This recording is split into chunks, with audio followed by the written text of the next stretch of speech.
So you have been working with the whole spectrum of mental, emotional conditions, and interestingly, you have done all these from the perspective of the body, right? Yes, and I'd like to share with you two kind of miracle, what most people would consider miracles. Two clients I worked with that one woman was in her mid-40s and she was considered legally blind. She had to wear very thick bifocals and she couldn't drive, you know. It was on her driver's license. She couldn't drive without her glasses. And this was many, many years ago. I was probably in my late 30s. She was in her middle 40s. And she came in, and we spent a lot of time working with her ocular area, her eyes, which were extremely armored. And finally, after breathing and breathing and working with her eyes, she began to experience energy moving up into her eyes and coming out her eyes. And shortly after she became aware of the energy moving into her eyes, she remembered being a little girl, and she remembered her father coming home, and he was inebriated, and he started beating up her mother. And her mother was screaming and yelling, and she, as a little girl, was overwhelmed. She felt terrified. She ran into the closet, and she remembered putting her hands over her eyes and thinking, I don't want to see this, I don't want to see this, I don't want to see this. And she thought he was going to kill her mother. So by the age of 12, her eyesight began to deteriorate.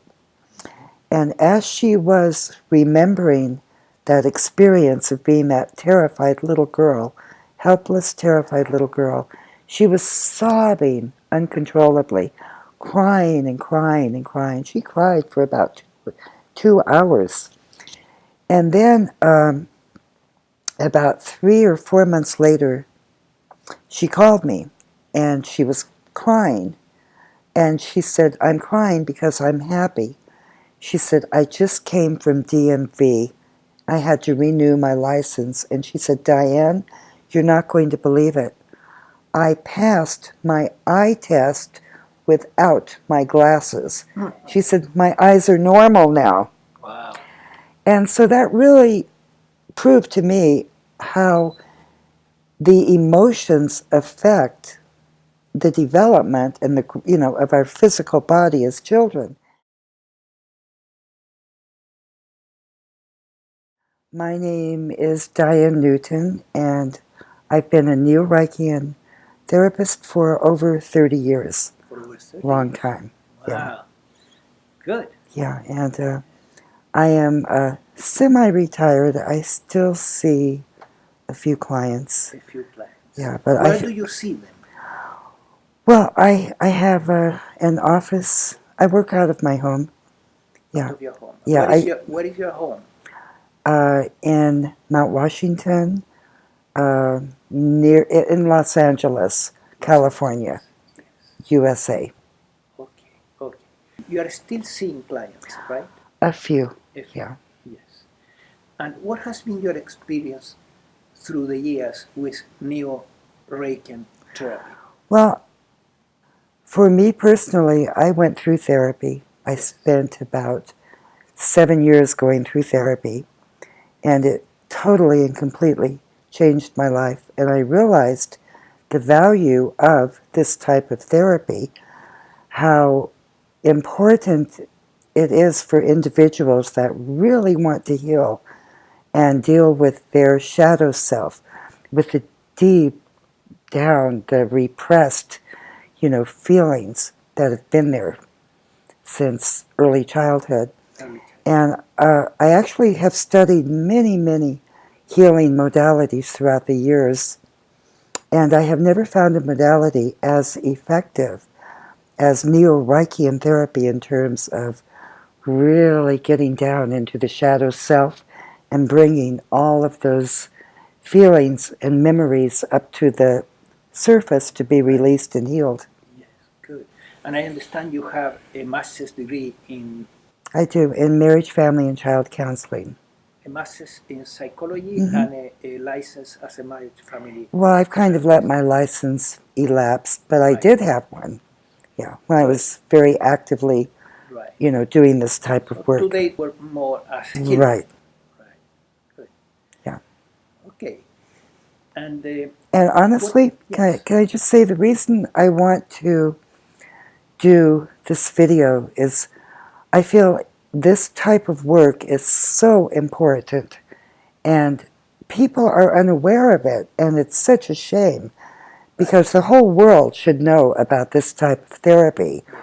And unfortunately, Wilhelm Reich, who founded this type of therapy, he was a brilliant man, far ahead of his time, and they tried to destroy him. Well, they did destroy him, and they tried to burn all of his books, burn all of his papers. They wanted to literally wipe him off the face of the earth because they were so threatened by him. The FDA, specifically the FDA, the Food and Drug Administration. Yes. Yeah. So I feel, people, it's a shame that people haven't heard of him and don't know about this type of work. Right. Well, if the FDA was after him, it's likely that he was good. Exactly. Yeah. Exactly. Right. Yeah. What do you think is the main strength of the Neo Reichian therapy? Well, Neo Reichian Therapy basically utilizes two primary techniques to get down to the repressed emotions, and one is breath work, different types of breathing to build up the energy. And as at a very, very early age, we learn to repress our emotions. We are taught literally what feelings are appropriate, Right. what feelings are not appropriate. So we learn to repress these emotions, and in order to repress them, we do this by basically holding our breath, breathing very shallow. And the other mechanism we use is what we call musculature armoring. We tighten up specific musculatures groups in the body. For example, a child that is taught not to get angry, it's not okay to get angry. What do they do with the energy, with the feeling? They go, if you watch a child who is angry and has been taught not to express the anger, he's bad, or she's bad if they express the anger, they tighten up their fists, they pull their shoulders up, they tighten up their jaw, and their breathing becomes very shallow. They also tighten up the muscles in their shoulder blades. And over a period of years, these muscles become what we call armored. They become chronically tight, so that by the time we're an adult, we are not aware that our shoulders are up to our ears, and we're not breathing with our chest, and our jaw is extremely rigid and tight. Right. And what this does, when we armor areas of our body, we are literally restricting the flow of energy to those areas of our body, and those areas become diseased. So those are the two primary mechanisms. We work with reduction of musculature armoring and with different breathing techniques to build up the energy. Yes.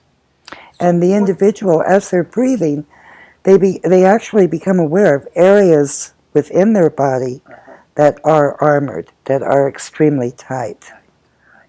I imagine that the clients that come to you, they come with some specific complaint. That would be, I don't know, depression or anxiety or who knows what. The root of the issues, I understand that they have to do with the repressed feelings and energies that are stuck in the body. but what are the external complaints, the external symptoms they are experiencing that eventually are encouraging them to come to you and to have a session with you? Well, gosh, it varies. I've worked with hundreds of people over the years, and most of my clients, it's all been referrals. Yes. You know, they came in because a friend of theirs was working with me, and their friend was having, you know, amazing results. Yes. Their friend was feeling happier and blah, blah, blah. I've had clients come in because they were just unhappy. They were depressed, and they didn't know why. I've had clients come in and tell me, oh, my life is great. My childhood was wonderful. I'm just here out of curiosity. Okay. They're the best ones. And I've had clients come in depression, suicidal feelings, anxiety, you know, many different reasons. Relationships. Relationships, definitely. Difficulties with Yeah. relationships, right? Yeah. Mm-hmm. Yes. And bipolar disorders also. Yeah. Or addictions. Addictions. Yeah. Uh-huh. Addictions too. Okay.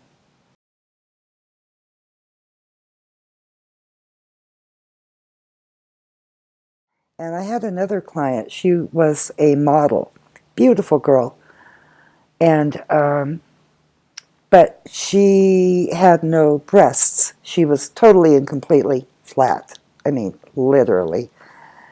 And she could not tolerate any kind of sensation on her chest. She was married, and she had told me that her husband could not touch her on her chest. She couldn't tolerate it. So we worked at a lot of breathing to get the energy up into her chest. And she began to have a lot of sensations and feelings in her chest. And this caused initially quite a bit of anger. She felt a lot of anger and rage. But then she remembered being a little girl in Kentucky, and it was during the summer. She was about 4 years old. She ran outside, 4 or 5. She ran outside with no top on, just shorts. And her father came running at her. He was outside doing some work. He came running at her, and he picked her up and he started shaking her, and he told her, you go inside right now and you put a top on. You're dirty. You're nasty. Go put a top on. And he spanked her. And she ran inside, and her breasts never developed because she associated guilt and shame and dirty, you know, with that area of her body. And right. Yeah. So as she began to release the feelings she had been holding in her chest, her breasts began to develop. How old was she? She was 31. 31. Yeah, she was 31. And her breasts began to develop, and everyone thought that she had had, a breast job. Even her mother. Her mother said, when did you have your breasts done? And she said, I didn't have a breast job. So when the energy that she was holding in, all the guilt and the fear and, the disgust, when all those feelings were released and she was able to tolerate pleasure and energy, then her breast developed. Yeah.